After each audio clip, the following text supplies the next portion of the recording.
We'll guide you through how to fix text message notifications not working on an iPhone. If you find this useful, then consider subscribing and liking the video. This problem can be annoying as you can end up missing important messages, so we've got some different fixes you can try doing. To get started, come out of the Messages app and open up your settings. Scroll down and find Notifications, and you want to scroll down and go and find the option for Messages.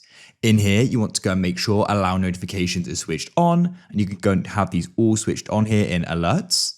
At the bottom, you can press Customize Notifications and make sure you have these switched on as well. If you want to go and change it on your lock screen, you can go and adjust to previews. If they're still not working, then you want to drag down on the battery in the top right of your phone, and you want to make sure there's not a focus mode enabled, as this will go and silence notifications and go and stop them coming through. So what you can do is go and make sure you haven't got Do Not Disturb or another enabled. You'll go and see if they are here. Tap on it to go and turn it off. Go and see if that solves it. If it still doesn't, it's worth trying a restart.